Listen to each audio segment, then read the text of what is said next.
Ya, pemirsa, tongkang angkutan batubara kembali menabrak keramba jaring apung ikan. Kali ini kerugian para petani ditaksir mencapai 500 juta rupiah karena ikan yang siap panen lepas ke Sungai Batanghari. Tongkang angkutan batubara kembali menabrak keramba jaring apung ikan milik warga di Desa Pematang Jering, Kecamatan Jambi Luar Kota, Kabupaten Muaro Jambi. Ada sekitar 18 keramba ikan milik warga yang hancur karena dihantam tongkang angkutan batubara. Kades Pematang Jering, Rashid mengatakan, petani mengalami kerugian yang ditaksir mencapai 500 juta rupiah karena tidak hanya keramba yang rusak, namun ikan yang siap panen juga ikut lepas ke Sungai Batanghari. Para petani ikan sempat berharap aktivitas tongkang angkutan batubara dihentikan operasionalnya pada malam hari. Mengingat tongkang menabrak keramba ikan milik petani sering terjadi pada malam hari. Petani ikan juga berharap kepada pemerintah agar di wilayah sungai yang memiliki keramba dibangun pos pemantau aktivitas angkutan batubara yang melalui jalur sungai. Tadi malam dapat kami informasikan kepada kita bahwa tadi malam ada ponton batubara yang kosong, dia lewat sungainya kosong. Sesudah kosongnya itu tuh ada insidennya itu tuh kandas, kapal penariknya kandas. Jadi pontonnya itu tuh langsung lepas dan lumpur daripada keramba jaring apung yang ada di Desa Pematang Jering. Kisaran berapa keramba tuh yang rusak tuh?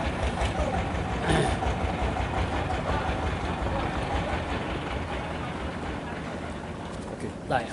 Kisaran berapa keramba tuh yang rusak tuh? Nah, kalau keramba yang rusak ada sedikit laporan daripada para petani, itu tuh kisaran keramba sekitaran 18 keramba yang rusak.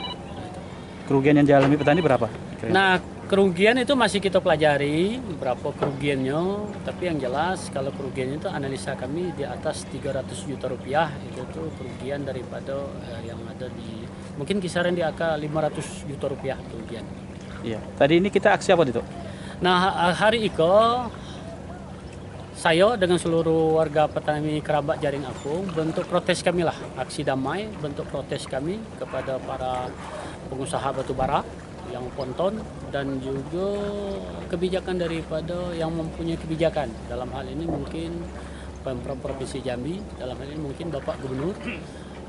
Aksi kami ini kami tujukan kepada dua itulah, kepada pengusaha batubara dan kepada Bapak Gubernur Provinsi Jambi, Bapak Al-Haris.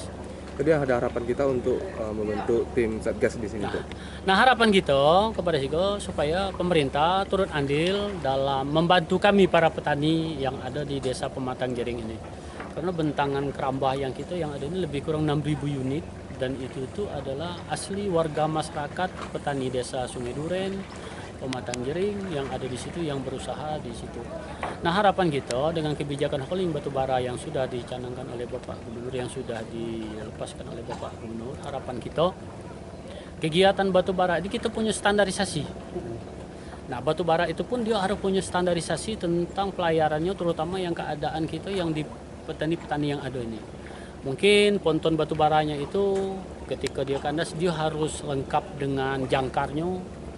Ketika dia kandas dia bisa melabuhkan itu jangkarnya. Itu yang pertama. Yang kedua, operasionalnya. Kalau dapat operasionalnya itu tuh jangan malam. Karena setiap kejadian di sini pastilah malam. Malam kejadiannya. Ada yang ketiga, permintaan kami, kiranya di depan kami ini ada pos pantau lagi lah. Pos pantau yang dibuat oleh pemerintah, mungkin Dinas Perhubungan ataupun yang bidang air lah, yang foto segala macamnya. Membuat pos pantau, jadi ketika ada insiden dan segala macamnya itu lebih cepat geraknya dan melibatkan daripada petani yang kita ada di sini. Contoh misal kita kalau seandainya dia macet, kita kan takut banyak nih bisa membantu untuk narik talinya atau seperti apa. Atau ketika dia surut bisa jadi petani kita ini bisa jadi pemandu, dia bisa menunjuk di mana arah sungai yang dangkal dan ada yang sungai yang dalam yang bisa dilewati untuk batubara itu.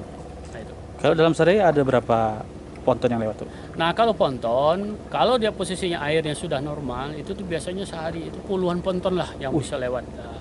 Nah, posisi yang saat ini memang posisinya memang agak surut, agak kandas. Nah, itu memang agak sehari mungkin ada 1 ataupun 2, 3, 5 ponton lah yang bisa lewat. Atas peristiwa tadi malam, Berapa kerugian taksiran itu? Kalau taksiran kita kerugian yang tadi malam lebih kurang 500 juta rupiah, di atas 500 juta rupiah. Berapa? Karena kerambaknya itu tuh semuanya sudah ada isi, ada yang siap panen. Ikan apa aja tuh? Ada ikan mas itu ikan mas ada beberapa kotak dan sisanya itu adalah ikan nila dan belum lagi kerugian daripada kerambak. Nah kerambak itu sendiri dapat kita informasi bahwa kerambak nilai satu kerambak yang kosong itu diangkat 7,5 juta, 7.500.000 rupiah. Peralatannya itu tuh ya? Ya, kelengkapan kerambak itu. Itu sejauh ini sudah berapa kali terjadi ponton tabrak kerambak? Nah kalau dampaknya itu sudah berkali-kali, sudah berkali-kali. Dan itu semua bisa diselesaikan secara pengusaha itu dengan petani. Nah tapi harapan saya hari ini supaya ini jangan sampai terulang lagi ataupun kejadian ini bisa diminimalisir. Jadi harapan kita pemerintah juga ikut andil dalam hal ini. Supaya apa? Supaya petani kerambak ini pun bisa terselamatkan, bisa terjamin juga lah. Petani bisa terjamin hak usahanya, dia berusaha di sepanjang sungai ini. Puluhan warga yang mayoritas merupakan petani ikan jaring apung menggelar aksi ketongkang yang menabrak kerambah ikan milik petani.